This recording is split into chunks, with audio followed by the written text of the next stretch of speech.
Welcome to TV20 News. We are Cleveland. I'm Leah Haslage. Once again, the City of Cleveland is receiving praise for its positive work in creating an environment of equality for those in the LGBTQ community. And this time, the praise is coming from the national level. A press conference was held in Cleveland City Hall Rotunda to announce the release of the 5th edition of the Municipal Equality Index, or MEI. The MEI is a national publication that is put out by the Human Rights Campaign Foundation that ranks U.S. cities on the support they give to equality in the LGBTQ community. So, why was Cleveland picked to launch the publication? We were incredibly careful in choosing what city we wanted to launch in, and Cleveland rose to the top because in a year when we're seeing terrible backlash against the transgender community, the negative bill that was introduced and passed in North Carolina, Cleveland has chosen to adopt progress and to move forward by providing the critical protections that transgender people need. At the press conference, Cleveland Mayor Frank Jackson shared his appreciation to the Human Rights Campaign for choosing Cleveland as the launching point for the MEI. It's important to us to be recognized as a city that is open and free, and a city that is welcoming to everyone. So I want to tell you how much I appreciate you choosing us and being here today. Cleveland City Ward 3 Councilman Kerry McCormick praised Cleveland's work towards LGBTQ equality.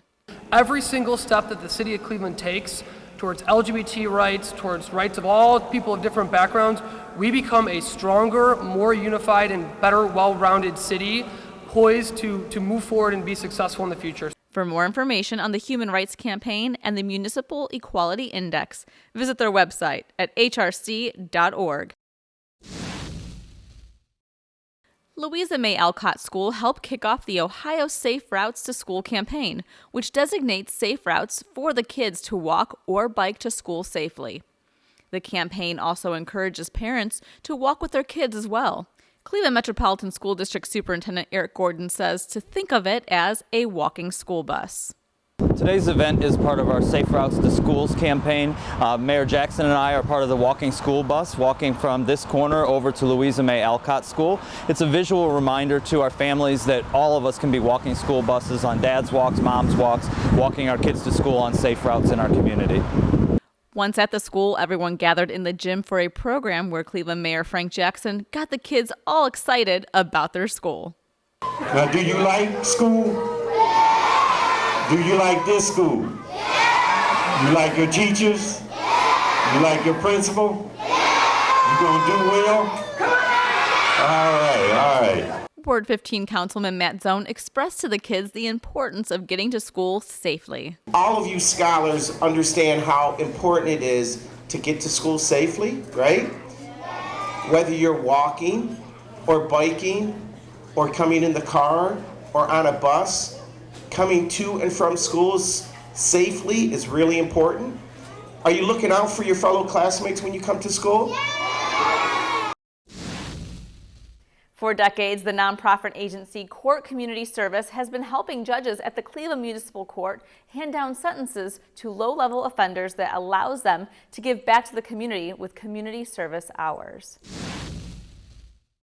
We place them at hundreds of nonprofit agencies throughout the city, and we also have work crews that are supervised that do all sorts of activities in the city of Cleveland, such as cleaning up along public roadways, vacant lots. We have a great program with the city's Department of Aging where we mow lawns, rake leaves, and shovel snow for seniors in the city. And it's basically a tool that the judges can use as an alternative to going to jail. The group held their annual meeting and luncheon, or get-together, as they like to call it, in the courtroom of Judge Ronald B. Adrian, the organization's founder.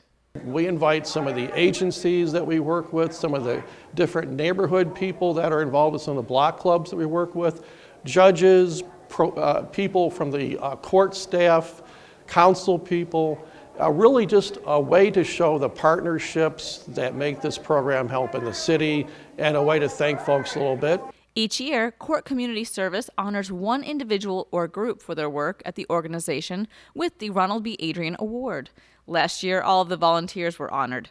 And this year, the award went to Vincent Leota for his work in bringing court community service to the city of Garfield Heights. It was something I never expected.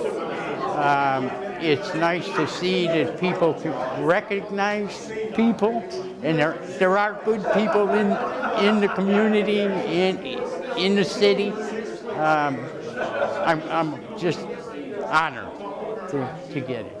Keep watching TV20 to see Court Community Services annual get-together in its entirety.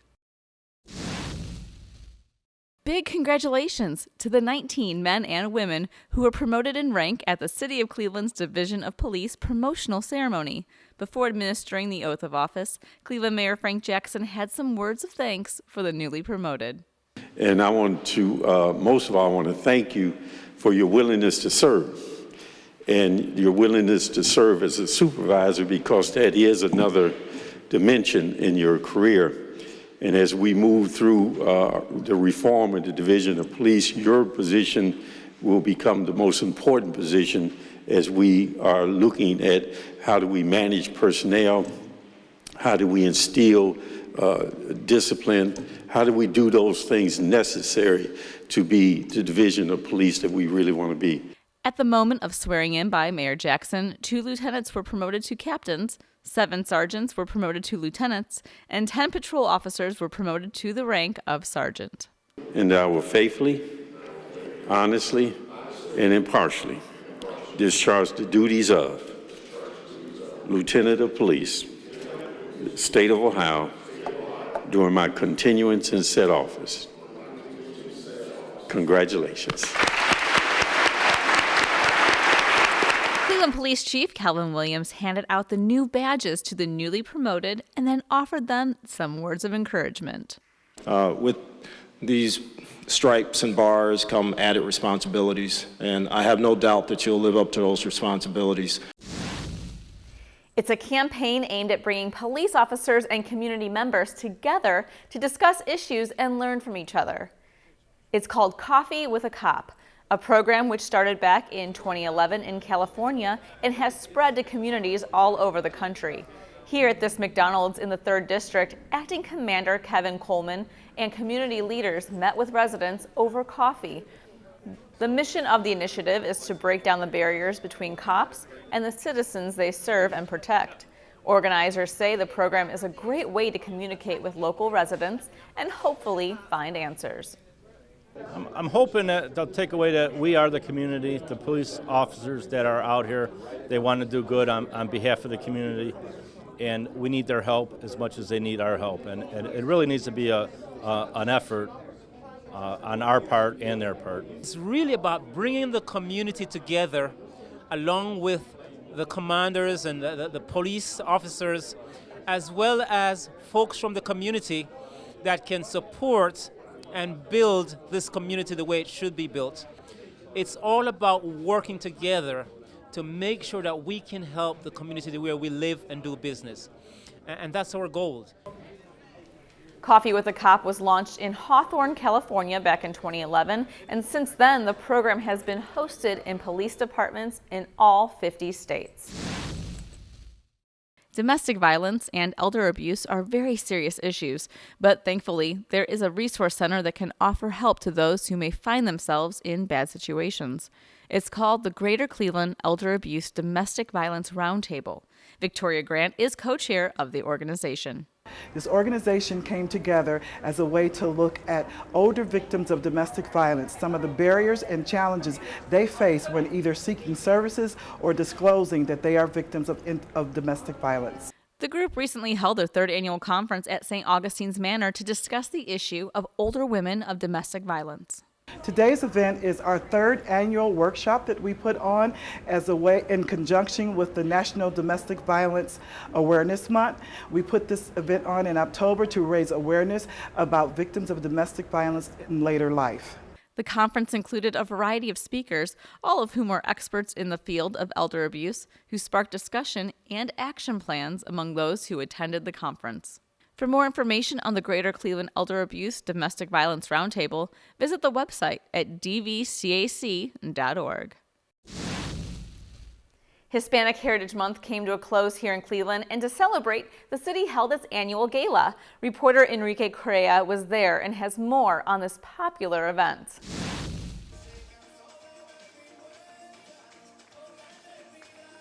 Salsa music filled the air at the Annunciation Church in Tremont for the 6th annual Hispanic Heritage Month Gala. People from all over the Cleveland area gathered for the formal event. Organizers say social events during Hispanic Heritage Month need to be spotlighted to increase community involvement. I think it's very important. It's one of the few ways that we have left to keep our traditions, our culture in the forefront, especially for our children, because they're really starting to lose that. So one of our goals in the Community Relations Department is to start bringing that back into the schools and with events like this to the community. Each year, the Hispanic Heritage Month Gala gets bigger and bigger, and organizers say it's because more Hispanics want to get involved in the Cleveland community. This community here in Cleveland has been active and on the forefront of the social issues, very progressive in the growing culture in Cleveland. So I think that it's just a natural growth spurt that we're starting to see with the Hispanic community.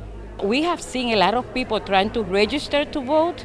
We have seen a lot of people trying to get involved in the different events and different organizations. So we are getting together. Cleveland Hispanic liaison Lucy Torres has been helping the Hispanic community here in Cleveland for more than 30 years. Torres has been working for Cleveland for almost a decade and is now planning on retiring at the end of the year. You know, you feel it when the time has come for you to step down. And there's a lot of people in my community that can do the work that I've been doing for 9 years. So even though I feel sad because I'm leaving my home, but I am confident that the community will keep going on without me. Torres has been a fixture in the Hispanic community, so some people find it hard to believe she's retiring. She's legendary. Honestly, it will always be something we're going to remember. So, I mean, it's exciting for her, and it's just a great accomplishment, honestly. Mayor Jackson has always had a very big commitment to the Hispanic community, so we'll definitely make sure that we have somebody like Lucy at all times, but who's to say, we may have a long conversation about how long she needs to stay here with us. In Tremont, Enrique Correa, TV20, We Are Cleveland. Besides the Great Gala, this year Hispanic Heritage Month ended with the Elante Hispanic Convention. Hundreds gathered at the Max Hayes High School on Cleveland's west side to take part in a free assembly aimed at providing education, empowerment, health, and job fairs for the Northeast Ohio community. The keynote speaker for the event was film legend Rita Moreno. Some people who attended the convention say it's a good resource to find positive opportunities in your community. Besides being the keynote speaker at Elante Hispanic Convention, Rita Moreno is a very busy woman these days. TV20's Enrique Correa caught up with the multi-talented entertainer to talk about her career, plus the importance of Hispanic Heritage Month.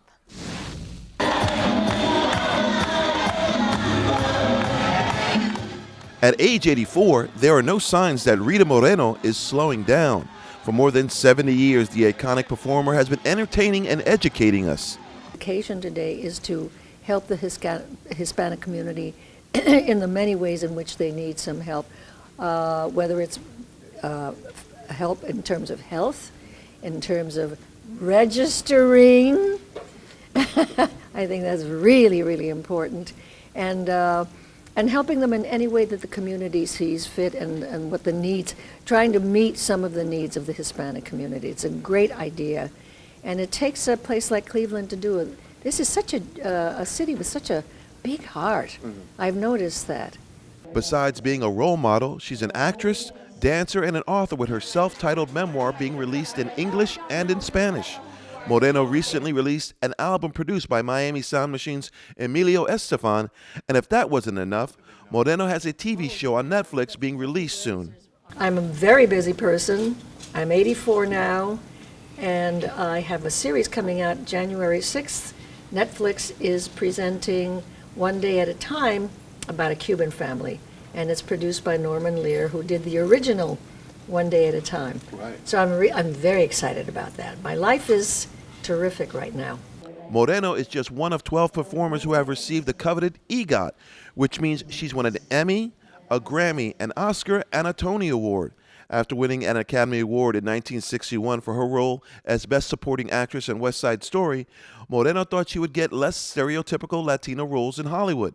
But sadly, that didn't happen right away. So I can tell you that it was hard, it was difficult. I went through a lot of what other people have gone through, so that when I tell my story, the best part of it is that everyone, always in the audience, I see them going like this.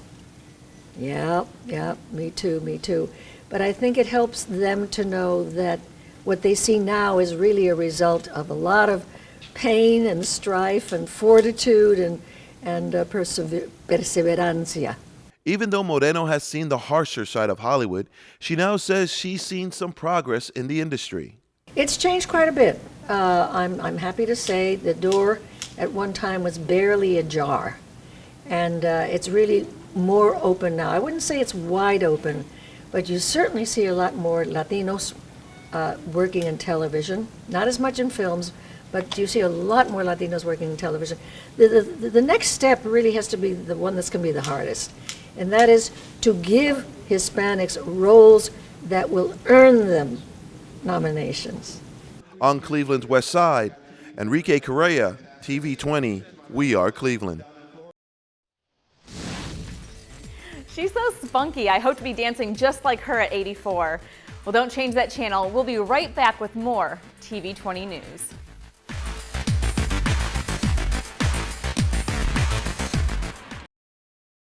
If I got to go to college, oh my goodness. I like discovering new things. You get to see what works for you and what doesn't. That helps you evolve as a person. You get to make like a supernova of skill or talent or whatever it is. I've always wanted to go to college. I just feel like that's my destiny. My name is Queen, and I am your dividend.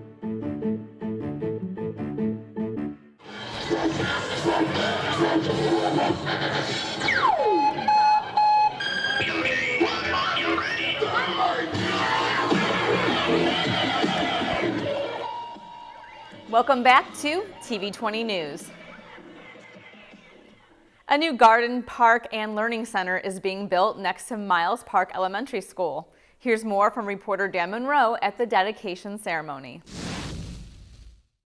Just outside Miles Park Elementary School, at the intersection of Harvard and East 93rd, lies a piece of land that will soon be transformed into a beautiful park that can be used by both the public and the students alike. What we have here is that last year we called it Phase 1, where we did breaking of ground, where we had our students from Miles Park School coming over, clearing trees, plants, weeds, and everything so that we can begin a learning garden. And so that is what this is going into Phase 2 of doing a dedication now to our outdoor playground. The park is being dedicated to beloved community member Bob Deskins, who was in attendance at the dedication ceremony. Ward 2 Councilman Zach Reed said the park couldn't have been named for a better man. I mean, you're talking to a man of Mr. Bob Destin's stature, who is always giving back to the community. You heard the story of giving back to young people who didn't have toys.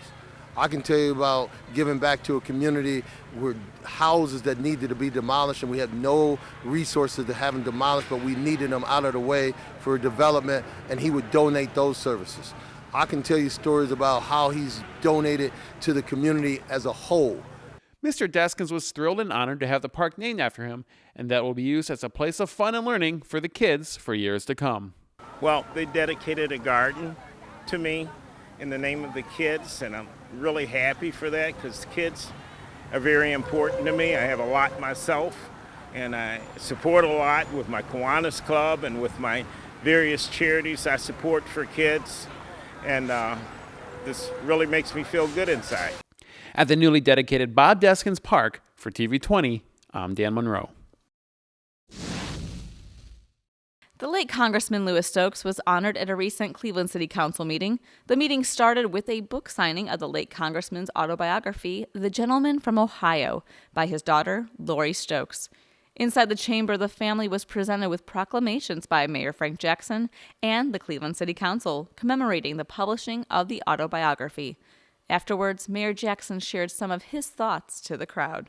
But since I became a councilperson, now mayor, and I've read both of their books, Promises to Power by Mayor Stokes and the autobiography of Congressman Stokes, I really now appreciate what they had to go through and what they really did in order to move things forward and the struggle they had to go through to make our lives easier and to make it possible for all these gentlemen you see up here, including me, to be where we are today. Lewis Stokes' youngest daughter, Lori Stokes, then offered her thanks for the praise and accommodations about her father's autobiography. And loved his family dearly, was devoted to his friends, loved his wife so much, and wanted to uplift others. And as everyone else has said, never forgot where he came from and spoke to everybody, no matter what level they were on equal ground. So I think we just all collectively want to thank you for allowing us to have this moment. I know he would just be so honored and so humbled. And as he was always the gentleman and the gentleman, and so grateful for everything, I know he would say thank you as well. At the same council meeting, Ward 16 Councilman Brian Casey commended Cleveland Cavaliers guard forward J.R. Smith, among others, for their work with the organization The Upside of Downs, an advocacy group that provides support for individuals and families of those with Down syndrome. October is Italian Heritage Month, and to kick it off, the City of Cleveland held a celebration in the Rotunda of City Hall. Reporter Dan Monroe brings us this story. There was a magnificent public feast recently at Cleveland City Hall Rotunda where people came together to celebrate their Italian heritage and to honor those who serve as shining examples of their culture. This ceremony, now in its 11th year, was spearheaded by Ward 15 Councilman Matt Zone. And over 11 years ago, I approached Mayor Jackson and said, why don't we have a permanent celebration that really kicks off this month and honors extraordinary people who go out of their way to make Cleveland special. He's been working by my side ever since, and it's a wonderful celebration, as you can see by our honorees tonight. Cleveland Mayor Frank Jackson welcomed the crowd to the ceremony and thanked all those for their hard work in putting it on. And so you need people who are willing to put the work in, to put the hard work in, not just the easy stuff, not those things that have necessarily high profile or high recognition, but people who are willing to do the everyday work that is necessary to be successful. And the people recognized this evening are those people. So I want to greatly thank them for what they've done. Several people won awards for their work in the Italian-American community. Among the winners were Joe and Marie Frank, winners of the Lifetime Achievement Award. I caught up with Joe and Marie, and they were so happy to be taking the award home. I can't even begin to say how humbling this is and how proud we are. This is such an honor for the two of us to be selected and to just the honor itself is overwhelming. At the Cleveland City Hall Rotunda for TV20, I'm Dan Monroe. The Italian Heritage Celebration continued, but this day was extra special. The celebration? Columbus Day. The location? Little Italy, of course. The streets of Mayfield and Murray Hill were filled with revelers who came to experience the Columbus Day Parade. The young and the young at heart lined the streets in hopes of catching some candy, checking out the various floats, and listening to a high school marching band belt out a classic.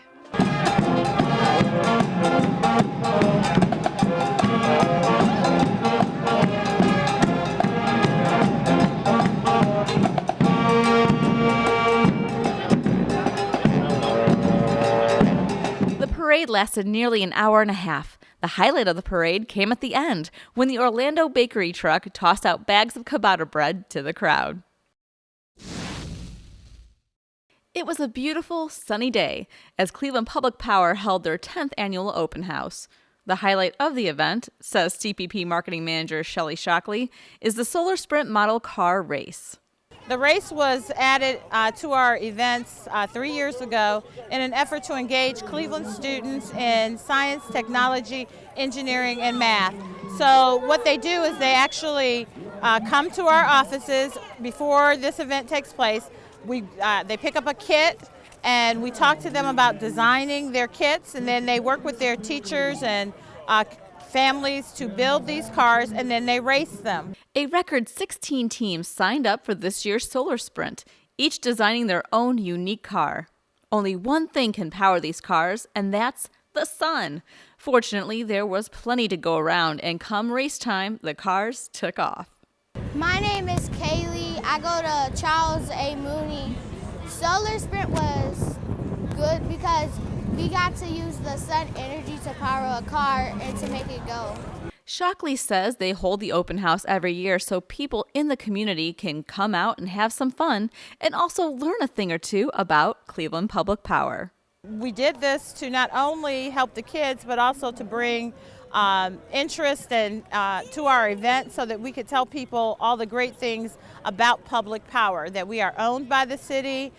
We are not an investor-owned utility, so what we do is we are part of this community and we support Cleveland. We're champions for Cleveland, and we want people to be champions for Cleveland Public Power too. For more information on Cleveland Public Power, visit cpp.org.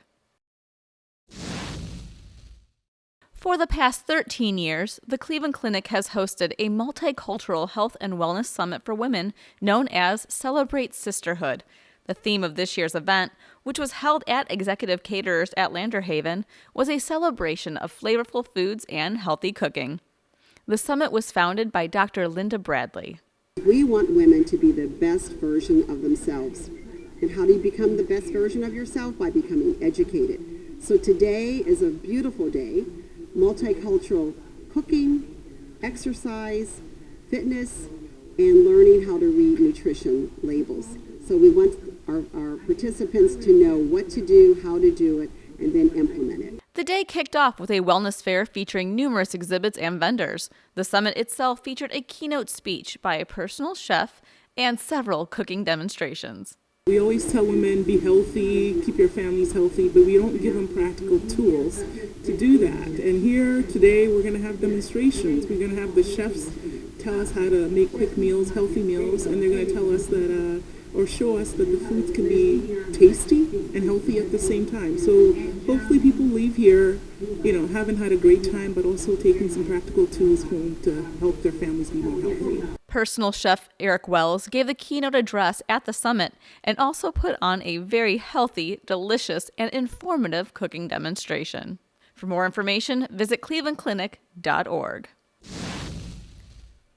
It's that time of the year again. Fall is here, and the Cleveland Metro Park Zoo geared up for the 27th annual Boo at the Zoo.